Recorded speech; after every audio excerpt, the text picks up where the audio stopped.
So hello PR medicos family, कैसे हैं आप लोग। उम्मीद करता हूं आप लोग बेहतर होंगे। तो गाइज मैं हूं Pappu Rajak, welcome to all of in my YouTube channel. तो दोस्तों, अगर आप बीएससी नर्सिंग या फिर जीएनएम किया है या फिर आप करने का सोच रहे हैं या फिर प्रेजेंट में आप इस कोर्स को कर रहे हैं, तो आपके माइंड में एक चीज़ सवाल पैदा होता होगा कि इन फ्यूचर अगर हम कहीं पे जॉब करेंगे तो उसमें हमारी जो सैलरी है वो सैलरी कितनी मिल सकती है। तो गाइज इसी टॉपिक के ऊपर आज हमारा वीडियो होने वाला है कि बीएससी नर्सिंग या फिर जीएनएम करने के बाद आपकी सैलरी कितनी हो सकती है, मिनिमम कितनी हो सकती है, मैक्सिमम कितनी हो सकती है। हर तरीके से इस आपका जो डाउट्स है उसको क्लियर करने का कोशिश करूंगा, तो वीडियो में एंड तक जरूर बने रहिएगा। इसके साथ साथ मैं ये भी डिस्कस करूंगा कि कौन से फील्ड में ज़्यादा पैसे हैं और आप अपने पैसे को आपका जो सैलरी है उसको बूस्ट कैसे कर सकते हैं, इन्हांस कैसे कर सकते हैं।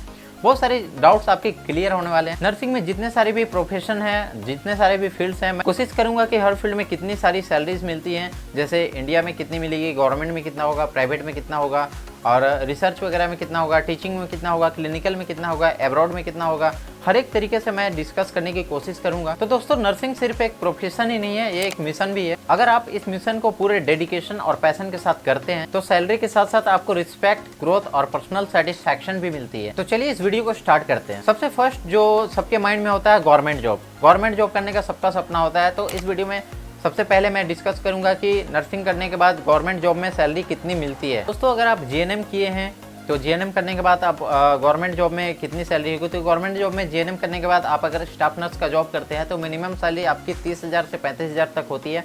और ये धीरे धीरे आपके एक्सपीरियंस के अकॉर्डिंग सैलरी बढ़ती है। और ये जो सैलरी है वो आपको 50,000, 60,000, 70,000, 80,000, 90,000 और यहाँ तक कि 1 लाख तक भी जा सकती है। अगर आप जीएनएम करने के बाद 2 साल का एक्सपीरियंस लिए हैं अच्छे खासे कोई एनएबीएच हॉस्पिटल से और आपके पास उसका सर्टिफिकेट है, तो आप एम्स वगैरह के लिए भी ट्राई कर सकते हैं। नॉर्सेट का एग्जाम आप दे सकते हैं और नॉर्सेट में आप as a nursing officer job कर सकते हैं और वहाँ पे सैलरी जो है वो अच्छी खासी होती है। और फ्रेंड्स, अगर आप बीएससी नर्सिंग किए हैं और आप गवर्नमेंट जॉब करना चाहते हैं, एम्स वगैरह में as a nursing officer job करना चाहते हैं, तो वहाँ पे आपका जो सैलरी है वो मिनिमम 85,000 से स्टार्टिंग होती है और ये मैक्सिमम 1.5 लाख 2 लाख तक भी जाती है। इसके लिए आपको नॉर्सेट एग्जाम देना होता है और नॉर्सेट एग्जाम को क्वालिफाई करने के बाद आप एम्स में as a nursing officer job कर सकते हैं। आप अगर as a staff nurse government hospital में जॉब करना चाहते हैं तो वहाँ पे आपकी जो सैलरी है वो मिनिमम सैलरी होती है 40,000 रुपया या फिर 40 से 45, 50,000 रुपये भी होती है। और धीरे धीरे ये एक्सपीरियंस के अकॉर्डिंग 70, 80, 90,000 या 1 लाख तक भी हो सकती है। गवर्नमेंट जॉब में तो सैलरी मिलती है, सैलरी के साथ साथ आपको बहुत सारे एडिशनल पर्क्स मिलते हैं, जैसे पेंशन हो गया, मेडिकल बेनिफिट्स और जॉब सिक्योरिटीज गवर्नमेंट जॉब की सबसे बड़ी एडवांटेज है। गवर्नमेंट के बाद हम चलते हैं प्राइवेट सेक्टर में।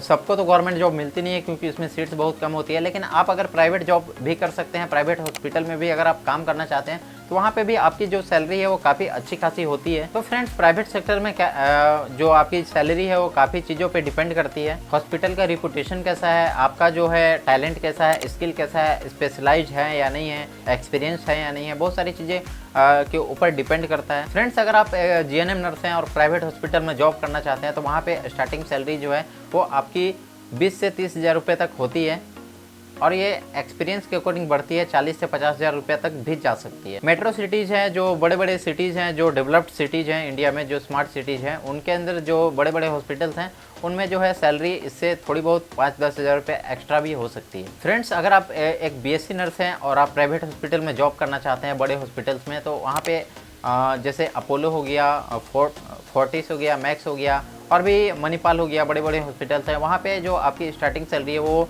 30,000 to 40,000 होती है और ये एक्सपीरियंस के अकॉर्डिंग धीरे धीरे बढ़ते बढ़ते 60 से 70,000, 80,000 रुपये तक भी जा सकती है। अगर आपको आईसीयू में अच्छा खासा एक्सपीरियंस है, ऑपरेशन थिएटर में अच्छा खासा एक्सपीरियंस है या फिर कार्डियो डिपार्टमेंट में अच्छा खासा एक्सपीरियंस है, तो यहाँ पे सैलरी जो है वो आपकी और भी ज़्यादा होती है। यहाँ पे जो आपकी सैलरी है वो 50 से 60,000 रुपये तक भी हो सकती है। प्राइवेट सेक्टर में जो है वो आपका जो प्रमोशन है वो आपकी जो स्किल है, आपका जो एक्सपीरियंस है उसके अकॉर्डिंग बहुत ही तेज़ी से बढ़ती है। थर्ड थिंग की हम बात करें, जो अगर आप बहुत ही ज़्यादा इंडिया में आप अगर सेटिस्फाइड नहीं हैं, आप बहुत ही ज़्यादा पैसे कमाना चाहते हैं, लाखों में मंथली अर्न करना चाहते हैं और अपना जो है लाइफ को और ज़्यादा स्टेबल बनाना चाहते हैं, प्रोफेशनल बनाना चाहते हैं, तो आप इंडिया से एब्रॉड मूव कर सकते हैं। एब्रॉड की जो सैलरी है बहुत ही ज़्यादा होती है। सैलरी के साथ साथ वहाँ पे आपकी जो लाइफ स्टाइल है और आपका जो इन्वायरमेंट है वो भी काफ़ी अच्छा हो जाता है। बात की जाए मिडिल ईस्ट की, मिडिल ईस्ट यानी कि यूएई, कतर या फिर सऊदी अरबिया, इसमें जो आपकी जो सैलरी है वो 70,000 से 1.5 लाख रुपए पर मंथ तक होती है। इसके साथ साथ वहाँ पे एकोमोडेशन यानी कि रहने का जो खर्चा है और भी बहुत सारे कुछ बेनिफिट्स वहाँ पे प्रोवाइड किए जाते हैं। आप अगर यूएसए, कनाडा जैसे कंट्रीज़ में as a registered nurse job करना चाहते हैं तो वहाँ पे आपकी जो एनुअल सैलरी है वो 40 से 60 लाख रुपए तक होती है, जो कि काफ़ी ज़्यादा है। इसके साथ साथ आप यूके या फिर ऑस्ट्रेलिया वगैरह में काम करना चाहते हैं, यूके में जो NHS है, NHS में आप अगर काम करना चाहते हैं तो वहाँ पे भी सैलरी काफ़ी अच्छी होती है। यूके में आपका जो मंथली सैलरी है वो 2 लाख से स्टार्टिंग होती है, और ये जैसे जैसे बैंड जो है इंक्रीज होते जाती है, बैंड 5, बैंड 6, उसके अकॉर्डिंग आपका जो है वो सैलरी जो है काफ़ी ज़्यादा तेज़ी से ग्रो होती है। तो गाइस ये था एब्रॉड अपॉर्चुनिटीज़। एब्रॉड के अलावा अगर आप टीचिंग में इंटरेस्ट रखते हैं, अगर आपको क्लिनिकल हॉस्पिटल वगैरह से मतलब नहीं है, आपको झंझट का काम लगता है कि मुझे हॉस्पिटल में जॉब नहीं करना है, मुझे इंसोम्निया की प्रॉब्लम है, मुझे नाइट शिफ्ट नहीं करना है, मुझे स्ट्रेसफुल लाइफ नहीं जीना है, क्लिनिकल जो फील्ड है वो इतना ज़्यादा कॉम्प्लेक्स होता है, थोड़ा स्ट्रेसफुल तो होता ही है। अगर आप इन सब चीज़ों से दूर रहना चाहते हैं, इसके अलावा अगर आपके अंदर कुछ पढ़ाने का इंटरेस्ट है, सिखाने का इंटरेस्ट है, तो आप क्लिनिकल को छोड़ करके आप टीचिंग लाइन में भी जा सकते हैं। यहाँ पे भी आपकी सैलरी जो है काफ़ी अच्छी होती है। लेकिन जो टीचिंग का जो करियर है वो JNM वालों के लिए नहीं है, क्योंकि वो एक डिप्लोमा कोर्स है।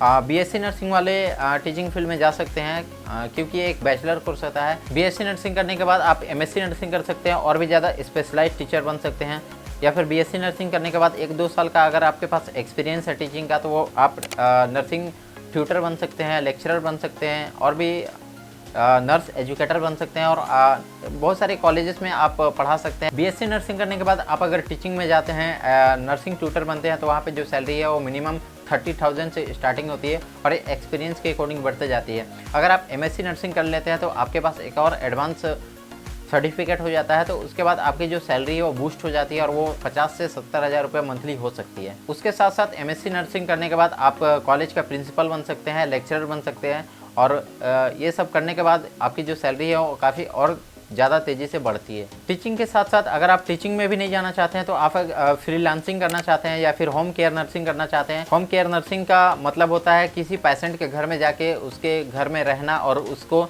ट्रीट करना, उसको केयर देना। तो इसमें भी काफ़ी अच्छा स्कोप है, आप ये भी कर सकते हैं, और इसमें भी सैलरी जो है काफ़ी अच्छी होती है। होम केयर नर्स की जो सैलरी है वो विजिट के अकॉर्डिंग भी हो सकती है, या फिर मंथली के अकॉर्डिंग भी हो सकती है, यानी कि एक विजिट में कितनी सैलरी मिलेगी। इसमें क्या होता है कि 1,000 से 2,000 रुपया एक विजिट की सैलरी हो सकती है, या फिर अगर आप एक बहुत ही क्रॉनिक पेशेंट को ट्रीट कर रहे हैं तो उसमें भी आपकी जो सैलरी है वो 40 से 50-60 हज़ार रुपया मंथली कमा सकते हैं। इसके अलावा आप फ्रीलांसिंग भी कर सकते हैं। फ्रीलांसिंग नर्स जो होते हैं वो भी अपने क्लाइंट के अकॉर्डिंग 50 से 60 हज़ार 70 हज़ार रुपया मंथली कमा सकते हैं। फ्रेंड्स, ये था हर एक फील्ड की सैलरी।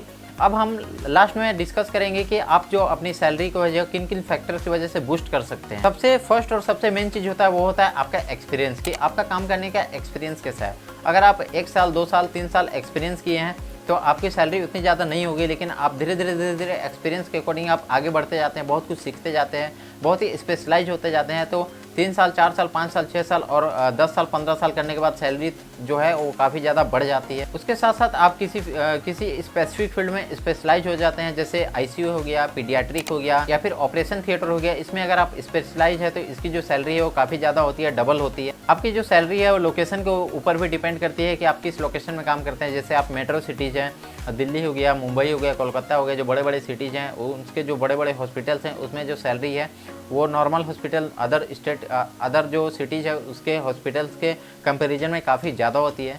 इसके साथ साथ आप एडिशनल कोर्स भी कर सकते हैं, जैसे ALS हो गया, BLS हो गया।